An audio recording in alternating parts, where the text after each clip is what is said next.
loolu mu daal di wax fan la ko daal di teg avocat yi nag daal di jël ab huissier de justice daal di koy jël mbir mi lii ko ca teg ko ca ngir mu daal di wax ak ki nga xamante ni moom moo di Sanu Jonn ba tey ñu toog di xaar li nga xamante ni moo di ab retour boo xamante ni daal di jóge ci Sanu ngir ñu daal di mën a continuer loolee nga xamante ni moom moo di procédure boobee jëm ci wàllum mbir moom mi nga xamante ni moom Macky Sall dénkoon nañ leen ko mais boobaak léegi gis ñu ci li nga xamante ni moom moo di avancement mbir ma daa mel ni dafa daal di ne tekkaaral ba tey gis ñu ci benn yoon loo xamante ni lii jëm na ci mbir moomee mu nekk loo xamante ni rawaan ñu ngi daal di laajte lan moo waral tekkaaral bi ci mbir moomee ndax gis nañ effort bi nga xamante ni moom la l'ancien président Macky Sall defoon na ko ngir moom Sanu Jonn mu daal di indi ay explication par rapport ak loolu mu ko waxal ndax jàpp na ne da ko daal di diffamé. waaw bon keroog bi ma ko yëgee bi ñu ko déggee effectivement je me suis dit que ni bon Macky il reste un Sénégalais donc su fekkee dafa gis ni dañ ko diffamé mën na certainement wax ay avocat ñu am nuñ ko ci doxalee bien que nag man su ma doon Macky Sall moom am na yoo xamante ni wax dëgg fa yàlla du ma ci dox parce que en réalité nag bari na luñ ko mën a reprocher quand même bien que cela ne donne le droit à personne nga koy jàll baat wala nga koy wax loo xam ni effectivement suñu yoon da koy tere ça c'est un deuxièmement mooy Sanu waxu fi lu yeneen Sénégalais waxul voilà man mi peut-être li mu wax rek te peut-être yeneen Sénégalais waxuñu ko mooy que ni compte bi tudd ci turu Macky Sall te en réalité li mu wax bi mu expliqué woo loolu sax moom mooy tax avocat yi fu mu toll nii toog jàpp seen jàmbur parce que li mu wax c'est très clair man la première fois bi ñu waxee dama ne leen buñ demee bu fekkee ni yëf yi dafa dem procès buy dem na yóbbaale rapport Cour des comptes bi c'est tout ne leen voilà le compte en question Sanu li mu wax c'est simple dafa ne compte bi ñuy wax ne effectivement moom la Cour des comptes génne ne plus de 1343 milliards jaar na ci ce compte là a été créé par décret nag ku ne xam na ni président de la République moo ko yor voilà donc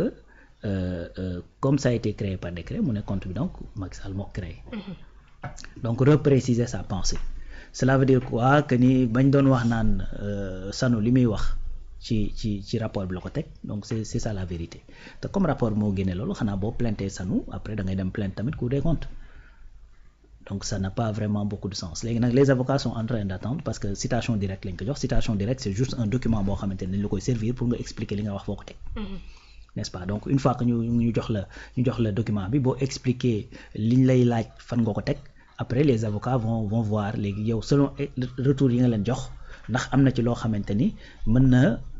na revêtir un caractère qui leur permet de continuer la procédure dem ci yoon ak yu demee noonu mais man je ne pense pas que ça va prospérer outre mesure d'ailleurs je l'avais dit sax bi information bi génnee ma ni boo deful ndànk dafay mel exactement comme bi ñuy génnee relevé bancaire bi ñu doon wax naan relevé compte 1000 milliards bi la ba ni Macky Sall moo ko moomoon ak yu demee noonu donc vite fait on s'est rendu compte que ni sax c'était du faux relevé boobu Macky Sall waxoon nañ ne defoon na ci benn plainte mais après déggaatuñ mu mujj fenn tu vois donc pour ce cas-ci également c'est la même chose parce que le compte en question ça existe c'est le compte Cap Gouvernement boo xamante ne entre 2019 et 2024 plus de 1340 et quelques milliards moo ci jaar te loolu c'est juste entre 2019 ak 2024 donc on parle même pas de 2012 parce que le compte a été créé en décembre 2012 c'est tout donc foofu moom y a rien d'alarmant y a en fait d'après les dires de Sanu quoi amul loo xamante ni c'est diffamatoire ak yu demee noonu rapport bi tuddul turu kenn mais tudd na ay années tudd na ay postes tudd na ay services tudd na ay ministères n'est-ce pas donc tudd na également ay décrets ak ay lettres yoo xamante ni ay numéros de lettres xam nga yoo xamante ni ça a été écrit pendant le régime de Macky Sall et tout ça donc c'est normal que tey bu fekkee dañ na la lettre sangam bind nañ ko jour sangam émanant de service sangam ben di nga xam ni service boobu jour boobu at boobu diw moo fa nekkoon bien que rapport bi tudd la mais dañ xam ni yow yaa fa nekkoon c'est aussi simple que ça donc mënoo wax loo xamante ne ci régime Macky Sall la xewee te doo tudd Macky Sall ça c'est pas possible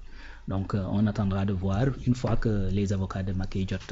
la réponse de Sanu lan lañ ci def mais en tout cas d'après l'info qui est sortie mooy bi ñu gisee sortie wu Sanu keroog ci conférence de presse bi mu nekkoon en fait ça les a calmés ñu xam ni li ñu fi def y a pas à s'alarmer en réalité donc c'est quelque part même mën nañ ko considérer quelque part même comme ay contre-feu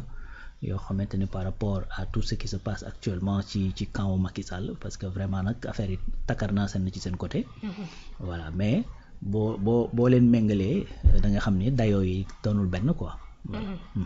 Maintenant man toujours damay posé wu la question ci côté boobu noonu ci 1000 milliards yi. par rapport ak li nga xamante ni boobaak léegi ñu ngi ko ci daal di wax l'activiste ado ñi ngi dem na sama porte plainte OFNAC lan moo waral yéex bi boobaak léegi jëmuñu ci xool exactement compte bi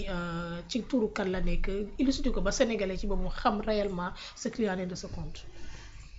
Mais parce que loolu amul problème c'est que déjà bon OFNAC récupéré na compte Ardo. Plainte ba du moins mais sauf que bon xëy na peut-être ñu ngi koy instruire ak yu demee noonu mais en réalité y a pas matière à aller chercher nangam ak yu demee noonu parce que gars yi ñoo jël sujet boobu yóbbu ko foo xamante ni nekk ko fa comme si dañ ne y a un compte boo xamante ni 1000 milliards mu ngi fa toog di nelaw c'est-à-dire c'est pas ça la question c'est-à-dire demal nga jëli ko et cetera xanaa yow sax même yow boo gisoon compte boo xamante ni compte état la état moo ko moom nga gis ci 1000 milliards mais mën nga koo jël te kenn du ko yëg parce que xaalisu état la di danga koy jël dugalaat ci compte ci compte état muy trésor bu fekkee compte jàmbur la mënoo tëb dem jëli ko c'est pas possible dafa am effectivement ay procédures yoo xamante ni danga ko war a respecter donc dans les deux cas y a en fait li existé wul mooy un compte boo xamante ni dañ 1000 milliards am fa toog di xaar état du Sénégal ñëw jël ko c'est-à-dire le compte en question c'est un compte boo xamante ni ay flux financiers yi fa jaar ça fait c'est à hauteur ci période bi ma lay wax noonu 1300 et quelques milliards n'est-ce pas donc loolu kese la c'est tout moo tax boo xoolee gars yi en fait accordé wuñ ci sax trop d'importance parce que rapport Cour des comptes bi également génn na ci pas mal d'informations léegi nag xam nga Sénégal nag bon généralement quand su fekkee ni je sais pas ndax peut-être manque d'argumentaire lay doon wala quoi que ce soit mais pour man y a d'autres questions beaucoup plus cruciales yoo xamante ne war nañ ci mën a réfléchir par exemple tey y a des questions yoo nga xamante ne waroon nañ ko mën a poser ne tey jii li nga xamante ne moom la ñuy wax ci les coopératives agricoles ak yu demee noonu lan la ci état du Sénégal di dugal comme ressource fan lay jëlee ressource bi ban impact réellement mooy am est-ce que c'est efficace pour nous développer ou pas et cetera c'est-à-dire pour man ce sont ces genres de questions la ñu war a poser sur la table kenn ku ci nekk selon angle ba nga féete ak fa nga far nga ñëw apporter effectivement ces éclairages ñi nga xamante ne jàpp nañ ne c'est pas efficace c'est pas opportun ñu indi des éléments de réponse yu mën a prouver ñoom li ñuy wax mais pas topp ci benn ku ne benn compte 1000 milliards te nangam na Sénégal baru 18 000 milliards la ñu am 18 600 et quelques milliards n'est-ce pas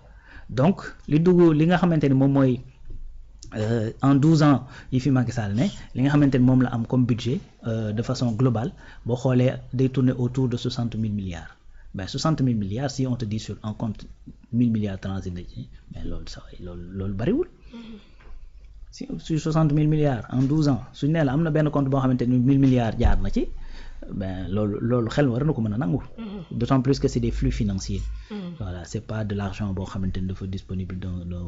loolu mooy le principal problème bi nga xamante ni certains Sénégalais am nañ ko ils pensent que ni loolu dafa daal di nekk ci compte boo xamante ni da ngay daal di ñëw rek ubbi compte ba gis ci li nga xamante ni moom moo di 1000 milliards loolu waral bi ko moom le premier ministre daal di def déclaration boobu moment bi nga xamante ne da doon def campagne ñëpp mu nekk loo xamante ni lu leen jaaxal la parce que ñëpp naan loolu mënul nekk c'est pas vrai nangam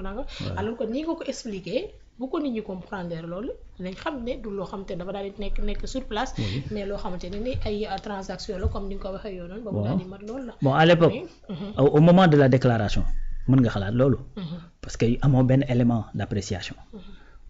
premier ministre Ousmane Sonko bien candidat Ousmane Sonko moo taxaw ci meeting am après daal di wax loolu chacun nag da ciy dem ak appréciation bi mu ciy am parce que t'avais pas d'élément amoo benn élément d'appréciation mais dès l'instant que effectivement kii bi génn na rapport bi génn na ben là tu am nga ay éléments d'appréciation c'est-à-dire aujourd'hui moom bu affaire 1000 milliards bi dañ ko dem jëli maanaam ku ci bëgg a wax dañ ci bëgg a wax juste pour wax rek mais tu sais pertinemment que ni ça a été à mon avis en tout cas voilà chacun nag est libre d'avoir son avis wax dëgg yàlla mais à mon avis le rapport de Cour des comptes réglé na cette question régler na cette question jusqu'à ce que parce que booba tey aussi xam nga ñi ngi wax di épiloguer mais kenn gisu fi beneen élément buy wane ni li ñuy wax ne compte boobu la du boobu. Parce que à cette époque également la position du premier ministre lui permettait mu am information boobu bien que nit ñi jotaguñ ci woon.